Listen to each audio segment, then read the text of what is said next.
So, welcome everyone.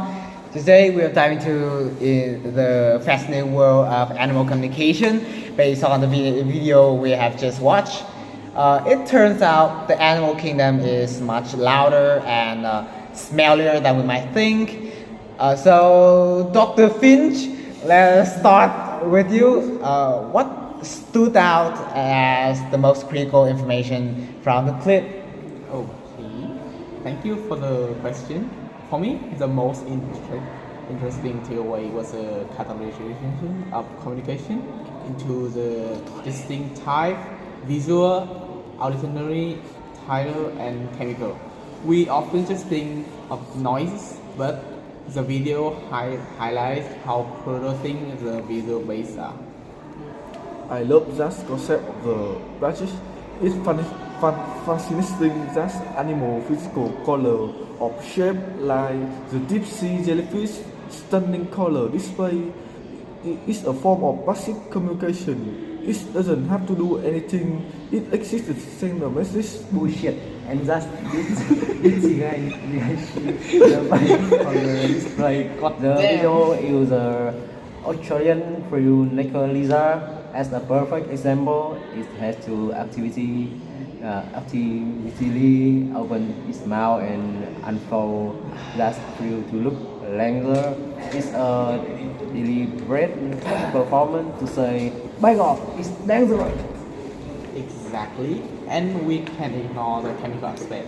The video mentions us living sense trail of different messages, foods or health. That is a level of complex. Invisible messaging that humans simply can rely naturally. That leads us perfectly into our next question. The video opens by saying animals don't communicate the same way humans do, but their necessity is the same. So, Lee, how do you see the major difference and similarities? Well, the similarity are in the function that allows animal communication to survive, to find mate, identify themselves, and one of enemy. The video mentioned how one dog barked to the one of danger that are functionally identical to humans shouting, "Watch out!" So that the method that we reverse, right? Yeah, human communication is open and symbolic. We can discuss the past, the future, or attract concept. Animal communication, as shown in the video, is largely reactive and situational. A deer looking horn to show domination in the moment. It's likely isn't telling the other deer about the fight it had 3 weeks ago. I was put back slightly on the reactive. The visual mentioned ultimately signals are adaptable. An animal can change the volume to avoid predator or signaling the mate that show a level of identification and strategy, even if it's not a grammar or in the human sense. So, while humans have a complex language for storytelling, animals also have highly specialized tools like the chemical sense that are arguably more efficient for their specific needs. Absolutely. If you are an art needing to summon the colony for help, a chemical phenome such as faster and clearer than a speech. So let's talk about the feelings.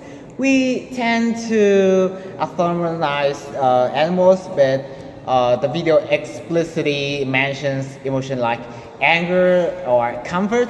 So Sarah, how does animal emotional expression compare to ours? So it was really touching to see the example of the mother cat nuzzling her kitten. The video defines this as tactile communication used for comfort. This is incredibly similar to human. We hug, we hold hand, physically touch is universal language for bond and safety across the species. And on the flip side, we saw aggression. The video used the dog ranking or the signal of anger. What's interesting is the honest and animal emotion. When that leader flare is flew and the deer lock horns, they are hiding and feeling. human emotion expression can be detected. We can smile and when we angry, and animals are usually much more direct. Wow, good point. Their display the second visual dimension, arrow emotion data. If a predator sees the lizard, there is no activity. The emotion is a machine. I think the similar lie in the physical response. The video noted that sound is good for long distance. When humans scream in fear or dog bark in anger, both are using high volume auditory signal to trigger an immediate reaction in other.